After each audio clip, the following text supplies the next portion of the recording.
Or, l'orgueilleux ne recherche que son intérêt. Il recherche sa gloire, il recherche sa place. Et l'orgueilleux ne peut pas aimer comme il peut manifester l'amour de façon à être heureux. Parce qu'il est aveuglé par cette force ténébreuse. Il ne sait pas qu'il est orgueilleux. Il est aveuglé.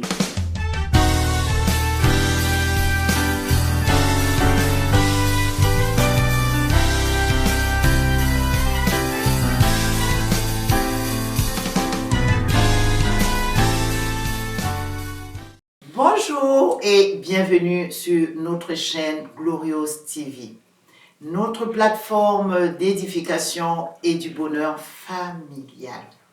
Nous venons aujourd'hui encore pour une nouvelle émission et nous vous promettons de bonnes choses qui vous donneront du baume au cœur. Tout d'abord, nous venons tous au nom de l'équipe Glorious TV vous dire merci. Merci à tous nos auditeurs, à tous nos abonnés qui ont prêté attention à nos dernières émissions où la servante de Dieu Micheline Sonafo et notre invité de toujours, la servante de Dieu Bilé Samé, ont amené les familles à l'épanouissement en parlant des thèmes aussi profond sur le mariage. Merci aussi pour tous ceux qui nous ont interpellés par des conseils, par leur souffrance. Beaucoup ont posé des questions et attendent aujourd'hui des réponses. Nous remercions particulièrement ceux qui nous ont amenés à revoir certaines choses qui sont utiles pour nos auditeurs. À savoir, nous venons des régions différentes sur la terre et chacun a sa culture.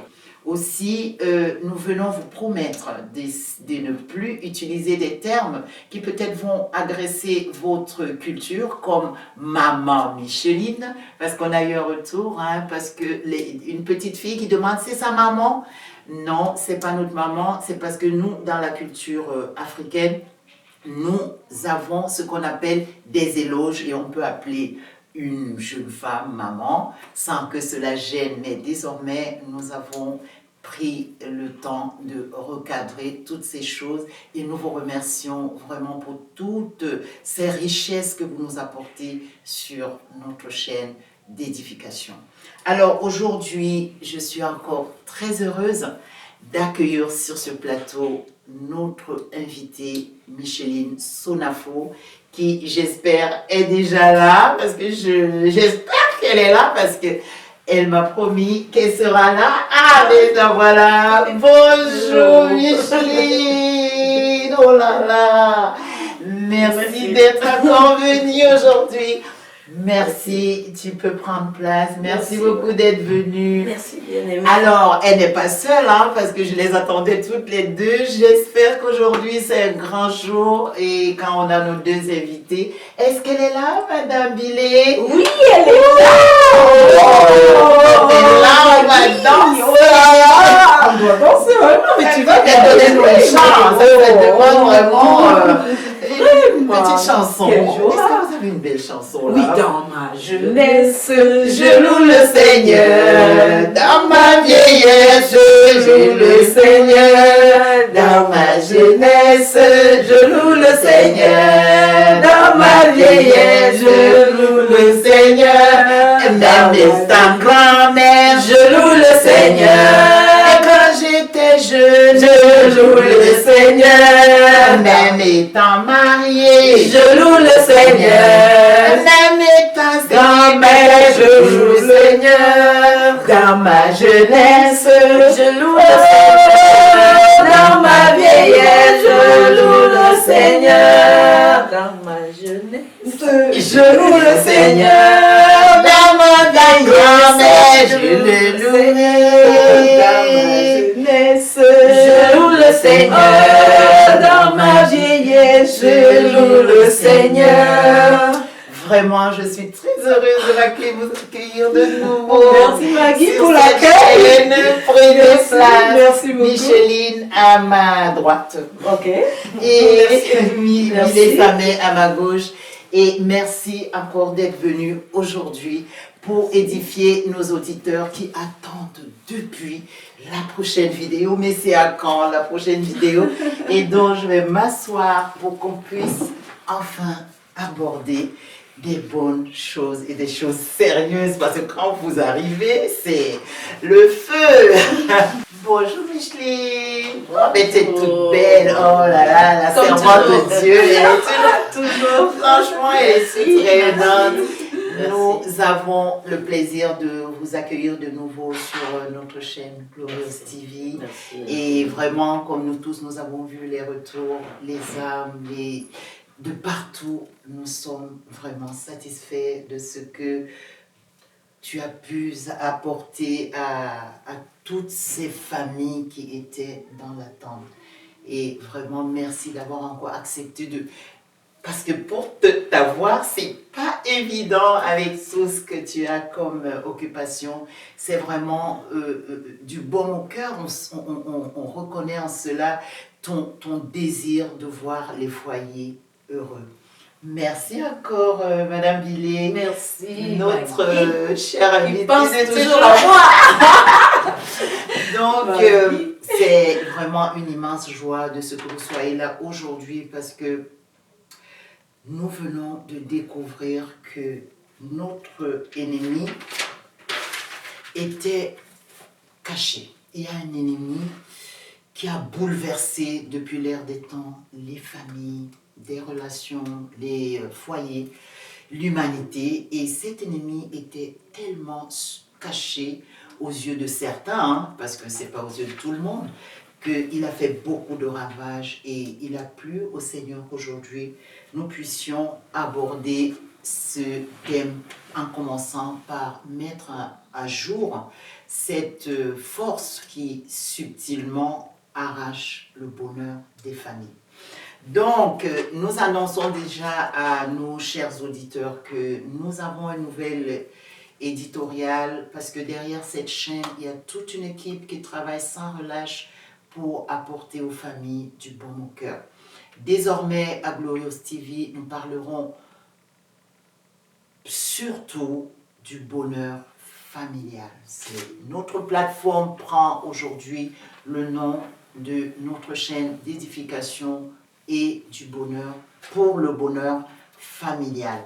Nous allons commencer par vous saluer et je donne la parole à Micheline qui va saluer nos auditeurs en plusieurs langues. Je dis bonjour, bonjour, Bonjour. bonjour, Bonjour Micheline. et bonjour, chers auditeurs. Bonjour, maman. Bonjour. Encore. Oh, À talent. Encore? Tu salues en oh talent. c'est de huilé. Oh. Il a du halo. Voilà. Et toi? Buenos días a todos. Estamos aquí otra vez para hablaros en francés, español y las demás lenguas. Bueno, Dios ha querido que estemos hoy aquí para hablaros otro día de un tema que os va a dar mucha alegría. Bonjour à tous et buenas hi et guten Morgen parce que nous sommes encore en matinée. Wie geht's Ihnen? Sehr gut? Waouh, mais alors là, toi, tu vas être une interprète. Ok, Mirabeo, ma veuve Miambolo, Minbeso. Andouala, tu connais. Ambolopé. Voilà. Et Babouam. Voilà. Donc, nous sommes sur cette chaîne aussi pour vous apporter de la joie à travers les émissions traduites en plusieurs langues. Je vous promets que très bientôt, je pense qu'après cette émission, nous allons vous passer déjà toute la synthèse de ce qu'on a déjà vu en espagnol, parce que croyez-moi, il y a plus de 20 pays dans le monde entier qui sont hispanisants. 22. Ah, d'ailleurs, la doctorante espagnolate, elle connaît mieux que moi et nous avons trouvé convenable que cette bonne nouvelle puisse atteindre tous ces pays hispanisants. Et vraiment, je rends gloire à Dieu parce que à ma gauche, il y a vraiment la sœur, la servante de Dieu qui maîtrise, d'ailleurs son mari est professeur d'université, il valide les thèses sur ces langues et vraiment c'est un vase d'honneur pour notre chaîne à propos de ces langues-là. Donc aujourd'hui, comme je vous disais, je désire là vous demander de vous poser,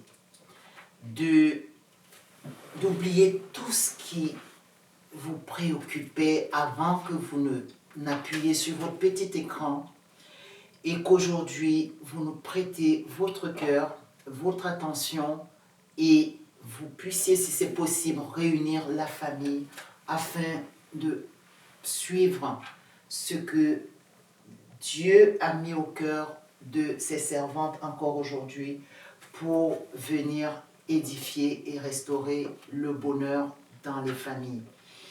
Il a plu à notre responsable éditorial de revoir un peu les thèmes que nous devons continuer à aborder, ce qui a fait que Micheline se dispose, la servante de Dieu, et merci particulièrement pour l'aide que nous avons de Papa Sonafo, qui, quand nous sommes bloqués, on lui pose des questions, puisqu'il est pasteur et puisqu'il en a la matière, même dans la vie usuelle, parce que c'est aussi un homme d'affaires qui connaît beaucoup de choses, donc quand il le faut, elle permet que nous ayons de l'orientation et des conseils appropriés. Je rends gloire à Dieu pour ce couple qu'il a mis à nos côtés pour nous permettre de mieux accomplir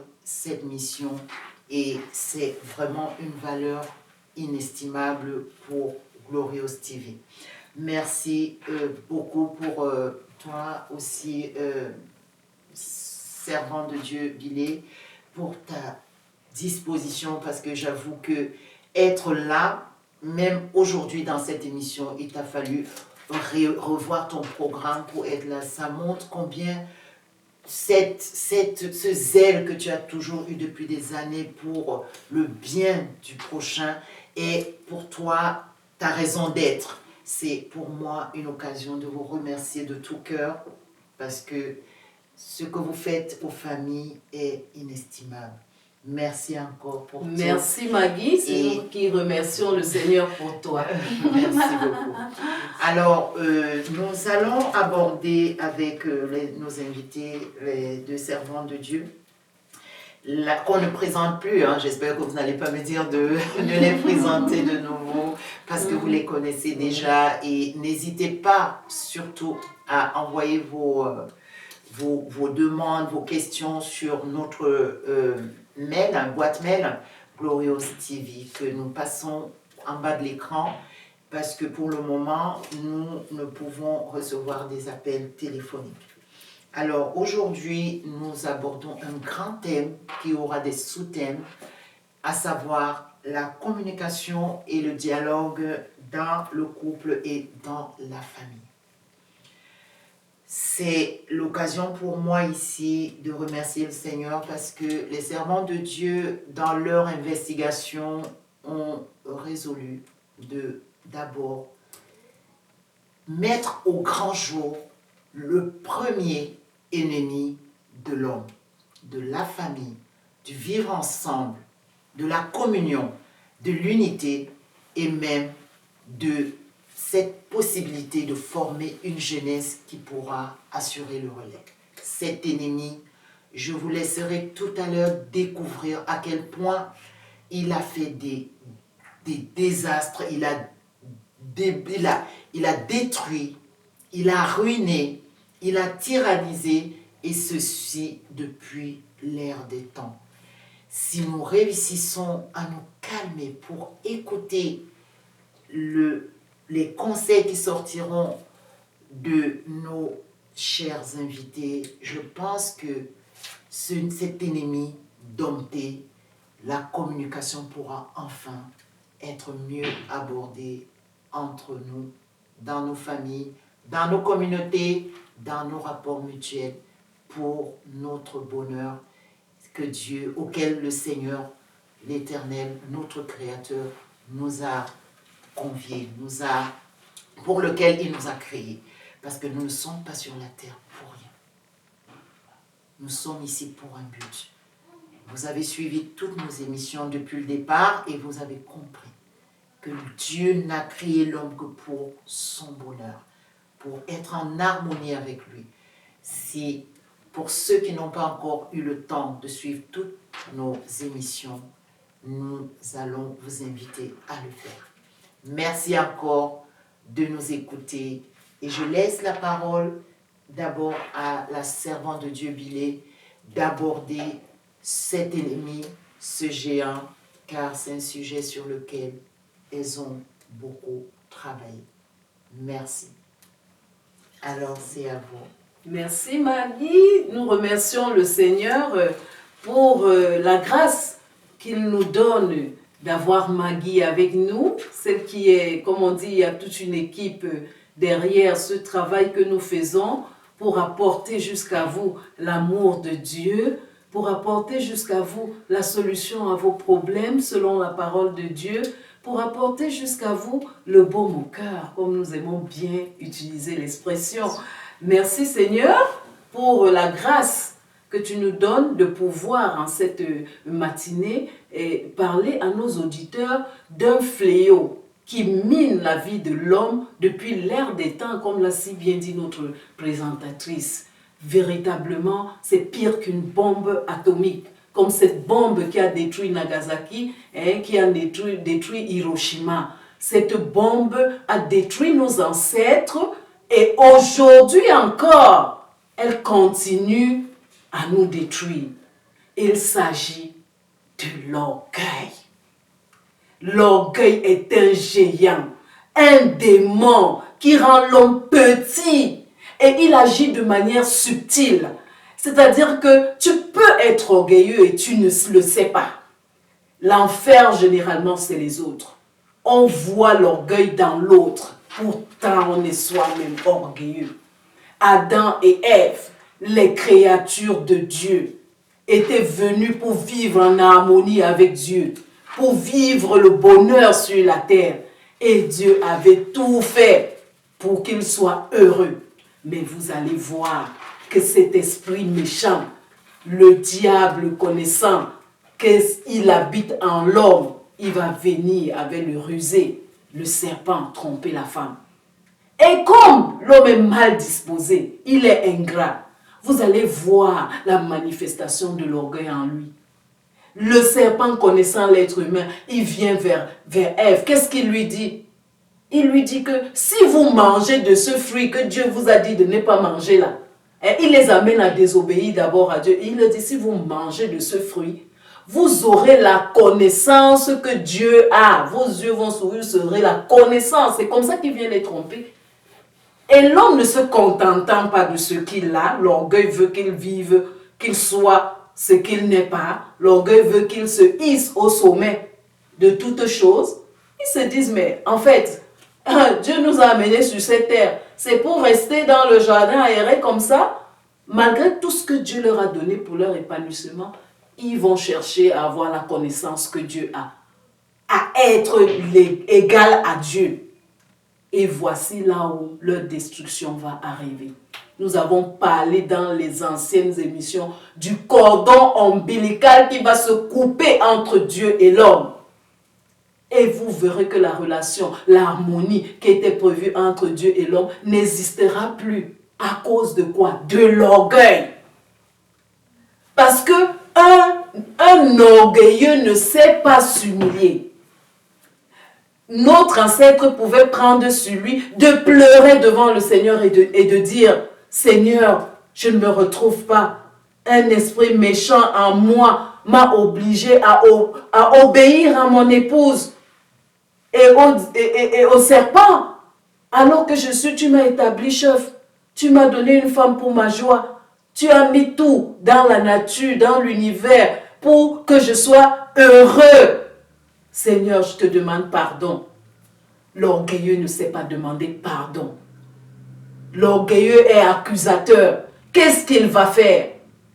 Il va accuser Ève, sa femme. Vous ne voyez pas que c'est ce qui nous arrive sur cette terre? Quand tu travailles mal, peut-être à ton service, tu es en retard, toujours en retard. Tu travailles mal, tu es sale, tu ne viens pas propre au service. Tu injuries tes collègues. Tu n'es pas respectueux et tu n'es pas apprécié de ton patron. Le jour où on te chasse, ne vas-tu pas accuser un membre de famille au village qui te cherche des noises?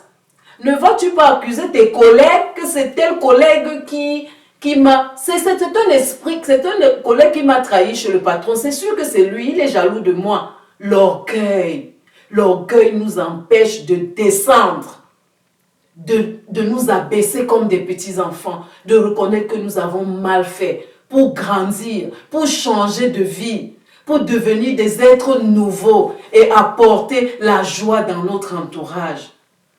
L'orgueil, c'est le contraire de l'humilité. Un orgueilleux n'est pas humble.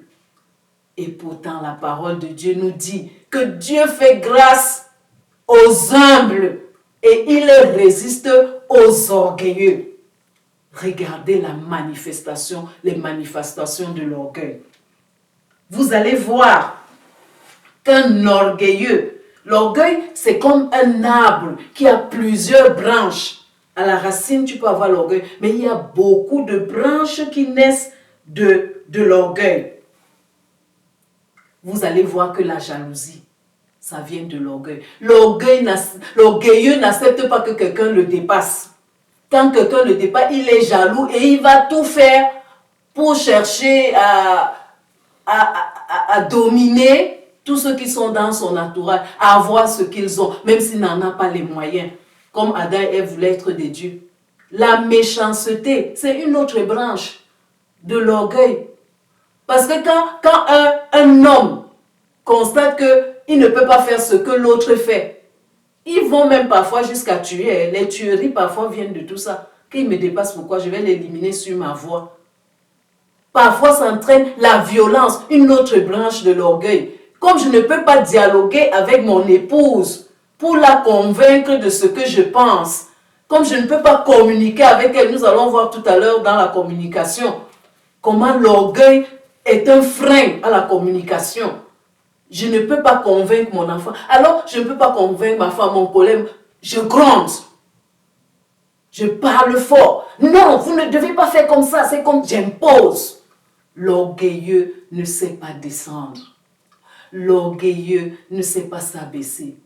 L'orgueilleux ne connaît pas la douceur. L'orgueilleux est violent. Il est violent. Vous verrez que l'hypocrisie, c'est une autre branche de l'orgueil. Parce que l'orgueilleux veut qu'on le voit comme un homme parfait. Il veut qu'on le voit comme un Dieu. Alors, il va même mentir. C'est une autre branche de l'orgueil, le mensonge. Vous voyez ce que l'orgueil produit dans l'homme? Il va être hypocrite. Pourquoi? Parce qu'il ne veut pas qu'on le voit sous sa vraie facette. Quand sa femme va constater qu'il est un infidèle, il va dire que mais non, ce que tu as vu là, c'est pas ça. Hein? Que moi je saluais la voisine là seulement parce que je suis poli, je suis bien poli. Alors que il est peut-être même déjà en adultère avec elle et tout, mais il faut qu'on le voit de la meilleure manière qu'il soit. Il soigne son image, mais il soigne son extérieur, sa parure extérieure, mais sa parure intérieure est noire. L'orgueilleux généralement est renfermé. Il parle en lui-même. Il ne dit pas tout ce qu'il pense. Il n'est pas ouvert. Il n'est pas comme Pierre. Quand il voit quelque chose, il dit à Jésus, si c'est toi qui as marché sur les eaux, fais que moi aussi je marche comme toi. Il fait connaître son doute, sa préoccupation. L'homme humble, c'est comme ça qu'il agit. Mais l'orgueilleux, Tu ne sais pas ce qu'il médite en lui. Tu vas seulement voir dans les actions que tout ce qu'il pensait à lui était noir.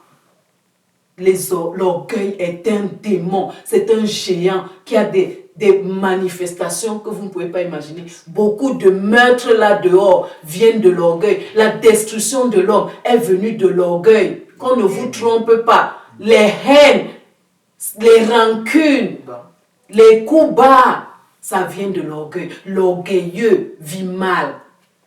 Et vous allez voir qu'il prend des mauvaises décisions. Quand il voit son voisin avec une grosse voiture, sans moyen, il va même aller s'endetter. Les orgueilleux volent même. Parce qu'ils veulent qu'on s'habille comme les autres, plus que les autres même. Ils veulent rouler dans les voitures que les autres n'ont pas.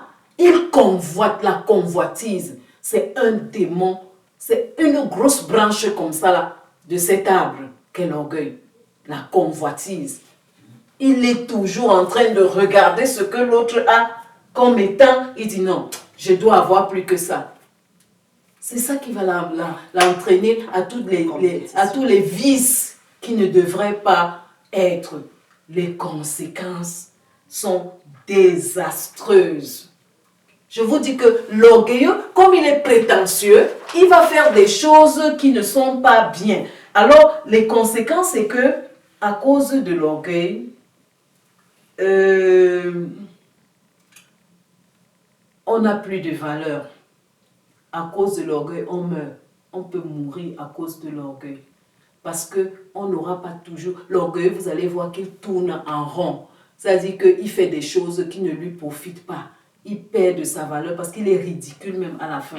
L'orgueilleux, c'est quelqu'un qui est insensé. Il est insensé. Il est vu comme un hypocrite. Parce que ses attitudes sont contradictoires à ce que Dieu attend de lui. Il ne verra pas Dieu parce que Dieu n'est pas orgueilleux. Même Dieu a travaillé avec humilité. Il a travaillé dans l'harmonie avec le Seigneur Jésus-Christ. Et nous avons vu que le Seigneur a toujours utilisé la communion. Même pour faire, quand il dit allons, faisons, ça veut dire qu'il ne travaillait même pas seul.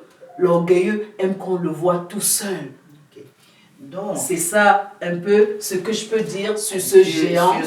Sur cet ennemi de la communication, du dialogue, du bonheur familial. Oui. Donc, nous venons de voir que, tout simplement, si j'ai bien compris, l'orgueil, c'est une surestimation de soi-même, de ses valeurs, de sa dignité. Un orgueilleux est malheureux. Néanmoins, comme nous avons aussi à notre côté la servante de Dieu Micheline, je voudrais qu'elle essaye aussi d'aborder ce géant parce que, comme la servante Bilé vient de nous dire, vraiment merci beaucoup pour cette intervention. Elle nous a dit que c'est comme un arbre avec tellement de branches que je ne sais même pas quelle branche. J'ai l'impression qu'on ne sait même pas par quel côté commencer. C'est un géant. Nous comprenons tout simplement que c'est un géant. C'est une surestimation de soi-même. C'est de l'orgueil, vient de ego. C'est-à-dire, tu crois être quelque chose, comme dit la parole, se vantant d'être sage. L'orgueilleux devient fou. En fait, un orgueilleux, c'est un fou. Et c'est cette folie qui est à la base de tous les problèmes sur la terre. Alors, Micheline, qu'est-ce que tu penses de ce géant qu'on appelle orgueil? L'orgueil est une force ténébreuse. Une force qui aveugle. Une force qui empêche l'homme de connaître sa place et de connaître aussi la place de l'autre.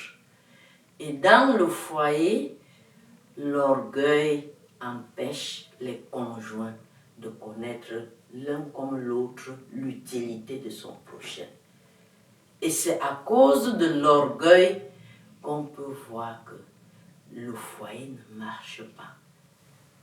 Parce que depuis le commencement, je disais dans ma première vidéo que Dieu a trouvé qu'il n'était pas bon que l'homme soit seul. Avec l'orgueil, l'homme oublie qu'il n'est pas bon qu'il soit seul. Et la femme aussi oublie qu'elle est l'aide de l'homme. Et depuis le commencement, à cause de l'orgueil, Dieu a dit à la femme que l'homme dominera sur toi et tes désirs se porteront vers lui. Et à cause de l'orgueil, tout le temps, la femme lutte pour être l'égale de l'homme. Elle oublie sa place. Et comme le Seigneur Jésus-Christ nous aime d'un amour insondable, et à cause de son amour, il s'attaque d'abord à cette force d'orgueil, nous recommandant de renoncer à nous-mêmes. Si chacun pouvait s'oublier et penser à l'autre, penser à l'utilité de l'autre, penser à la place de l'autre et savoir que en s'humiliant, je vais réussir. Il devait laisser déposer les armes de l'orgueil pour vivre heureux dans son foyer. Et j'en ai terminé. D'accord, et je pense que aujourd'hui encore, nous voyons combien de fois l'orgueil fait des dégâts dans les relations, que ce soit au niveau du foyer. Et vraiment, je vais poser la question à la servante de Dieu Micheline. Est-ce que l'orgueil est réservé à une certaine... D'où vient l'orgueil même déjà? Qu'est-ce que c'est? Pourquoi cette ignorance de cet ennemi qui crée tant de dégâts? Est-ce qu'il agit seulement au niveau des hommes ou à tous les niveaux? L'orgueil agit, agit, des femmes. Oui, l'orgueil agit à tous les niveaux. Et au niveau des enfants, au niveau des parents, au niveau de la femme, au niveau de l'homme, au niveau des lieux de service. Et si l'homme savait qu'en s'humiliant, il sera élevé, il devait s'humilier.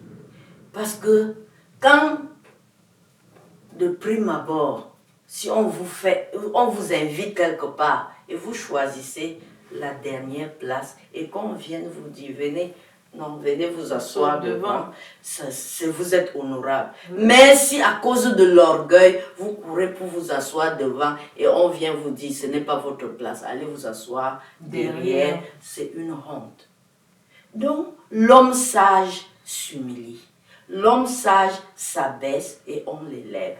Si tu t'abaisses, que ce soit dans le foyer, que ce soit dans ton lieu de service, que ce soit dans ta relation avec ton conjoint, tes collègues, tes voisins, quand tu t'abaisses, tu seras élevé. C'est une sagesse. Mais l'orgueil, c'est une folie.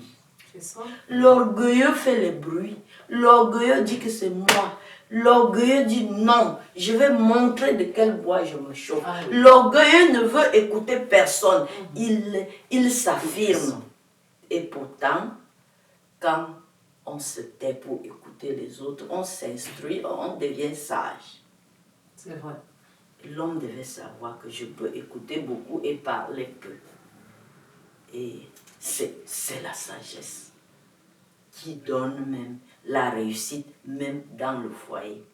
Si dans un couple, chacun s'abaisse, chacun sera élevé. Mais de quelle façon est-ce qu'on peut avoir concrètement cette interaction entre celui qui s'humilie et celui qui s'abaisse et pour qu'on soit heureux? Je prends un exemple. Est-ce que si un mari arrive et qu'il trouve qu'il n'y a pas à manger, ou alors on a fait ce qu'il ne voulait pas, ou alors les choses ne vont pas dans la maison comme il veut, et que peut-être cela l'amène à s'irriter contre son épouse, est-ce que c'est de l'orgueil? L'irritation vient de l'orgueil. L'amour ne s'irrite pas. L'amour supporte.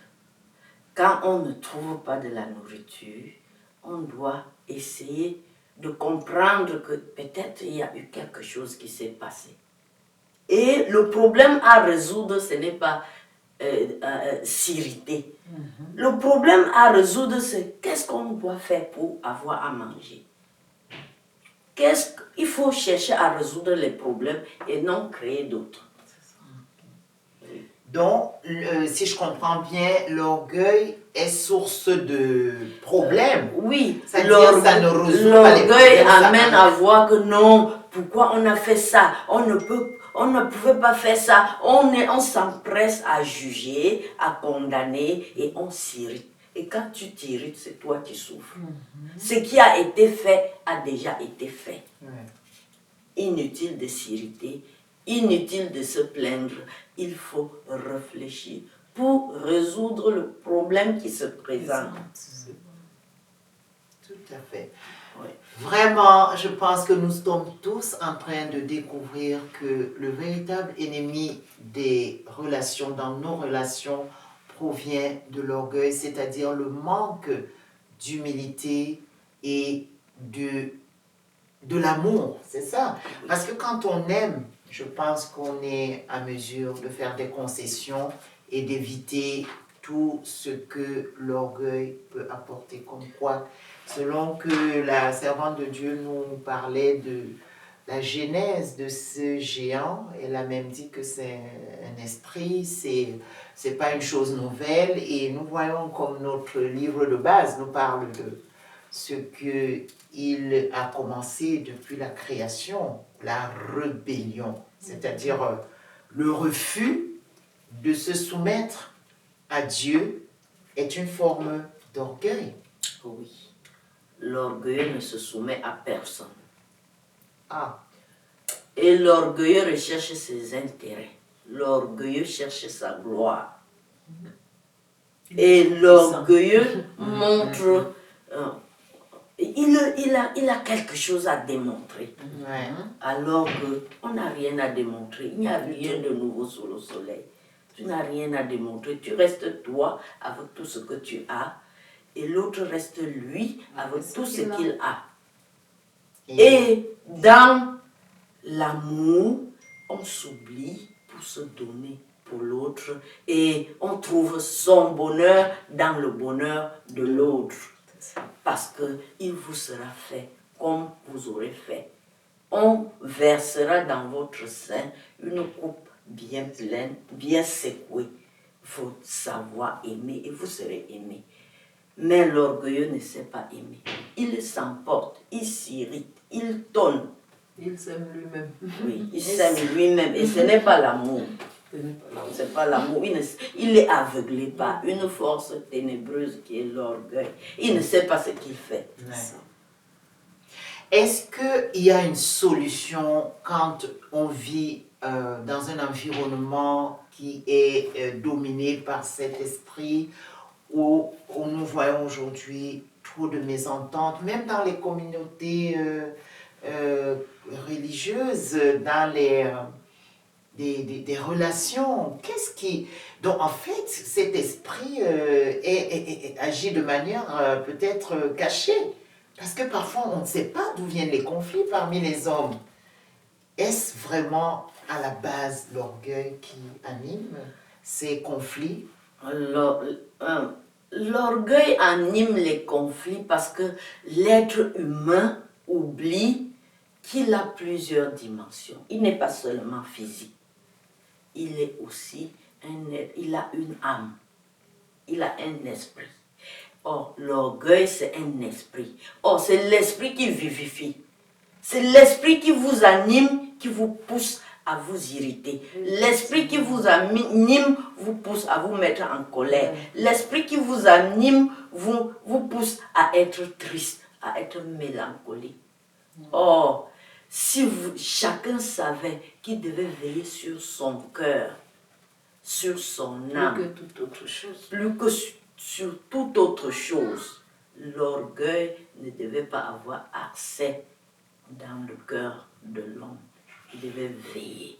Et tout le temps, quand vous voyez un signal, quand vous voyez un comportement autre, dans votre entourage, sachez de prime abord que ce comportement m'interpelle, à réfléchir par rapport à moi-même pour réajuster mon comportement de façon à ce qu'il y ait l'équilibre, il y ait la paix, il y ait la tranquillité, il y ait la joie, il y ait le bonheur tout autour de nous. Parce que même le bonheur est contagieux. La joie est contagieuse. Quand à cause de l'orgueil, vous transmettez l'irritation, la colère, vous allez recevoir en retour l'irritation, la colère, la violence. Donc, le sage veille et se réajuste dans le but d'amener les autres à maintenir le climat de paix, le climat d'amour, le climat d'harmonie, le climat de joie dans la famille. Parce que quand l'orgueil nous anime et la paix est bafouée, c'est le désordre. Et on ne peut rien construire dans le désordre. Rien.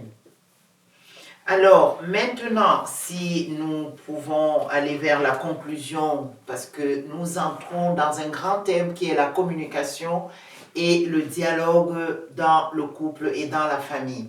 Nous voyons que le premier ennemi à vaincre, c'est l'orgueil, qui est un frein à toute forme de communication. Comment est-ce qu'on peut donc aborder une communication plus saine entre les hommes, les familles, les amis, nos relations et maintenir une bonne communication et dans les familles, si je peux le dire comme ça, puisque nous voyons que tout à l'heure, l'orgueil, c'est quelque chose qui habite en l'homme et qui sème, qui se propage, qui sème un mauvais climat autour de nous. Quelles sont les clés qu'il faut utiliser pour vraiment étayer, pour surmonter cette force? L'homme doit comprendre que mon bonheur se trouve dans le bonheur de l'autre. Et il doit s'effacer, renoncer à lui-même. Ça ne veut pas dire qu'on doit se négliger. Ça veut dire qu'on doit rechercher le bonheur de l'autre. C'est pour ça que l'amour ne recherche pas son propre intérêt. Quand tu te mets à chercher le bonheur de l'autre, tu te trouves en train de faire du bien toi-même. Parce que même la communication, c'est une transmission d'un sentiment, la transmission d'une information, la transmission d'un message, la transmission d'un comportement aussi. Oui. Et la communication se fait par des gestes. La communication se fait par des lettres, la communication se fait par les paroles, la communication se fait même par des objets. Oui. Or, l'orgueilleux ne recherche que son intérêt. Il recherche sa gloire, il recherche sa place. Et l'orgueilleux ne peut pas aimer comme il peut manifester l'amour de façon à être heureux. Parce qu'il est aveuglé par cette force ténébreuse. Il ne sait pas qu'il est orgueilleux. Il est aveuglé. Il ne le sait pas. Il ne sait pas. Il ne sait pas qu'il est orgueilleux. Il est aveuglé. Il ne sait même pas. Oui. Et il ne peut pas voir sa faute. Devant une difficulté, il ne peut pas se regarder soi-même. Il va chercher la faute toujours dans l'autre, chez l'autre. Toujours. Et là, il ne peut jamais changer. Il ne peut pas s'améliorer. Or, celui qui aime, quand il voit un comportement qui n'est pas tellement normal, il réfléchit par rapport à lui, il se demande qu'est-ce que j'ai fait, qu'est-ce qui s'est passé, et en cherchant en soi-même, il trouve quelque chose qu'il peut faire pour améliorer la situation de l'autre. Et là, on s'avance. Mais l'orgueilleux se plaint, il gronde, alors qu'en grondant, en s'irritant, en blâmant, en accusant, il ne peut pas changer l'autre. Donc la meilleure façon d'agir dans la société, c'est de servir un modèle. C'est d'être un modèle. C'est d'être un modèle. Modèle d'humilité, modèle de bonté, modèle de douceur, modèle d'amour, modèle de sacrifice, modèle de patience. Très bien. Je pense que et on obtiendra le retour. Amen, amen, amen. Je crois que tout le monde écoute comme moi à quel point être orgueilleux ne fait du mal qu'à l'orgueilleux lui-même. Donc, efforçons-nous chacun, si tu te reconnais dans ce message, de t'éloigner rapidement de ces géants parce qu'il est la cause de beaucoup de souffrances. Je dirais même, beaucoup sont passés à côté de beaucoup de bénédictions, de beaucoup de visitations à cause de l'orgueil. Voilà en quelques mots. Je pense que la servante Bilé a encore quelque chose à apporter dans ce thème.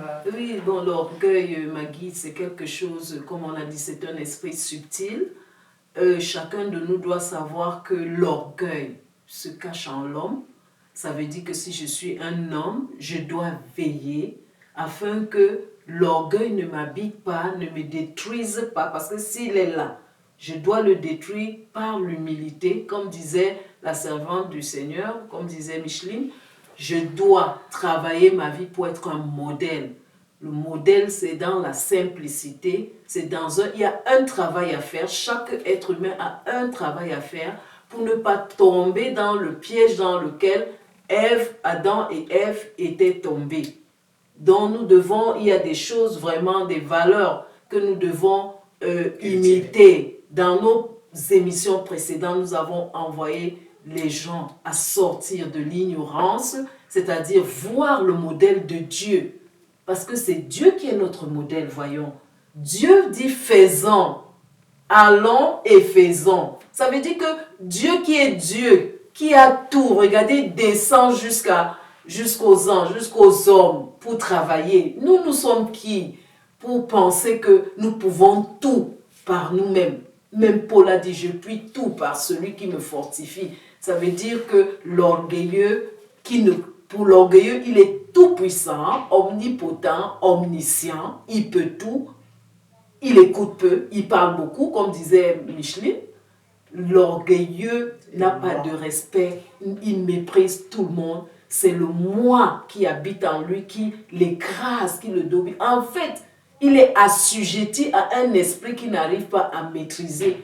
Alors, je crois que le moment est bienvenu pour que chacun essaye de demander de l'aide à Dieu par rapport à cet esprit méchant qui détruit l'humanité, qui détruit les relations entre les hommes au niveau des familles, au niveau des écoles, parce que même les petits-enfants sont habités par cet esprit.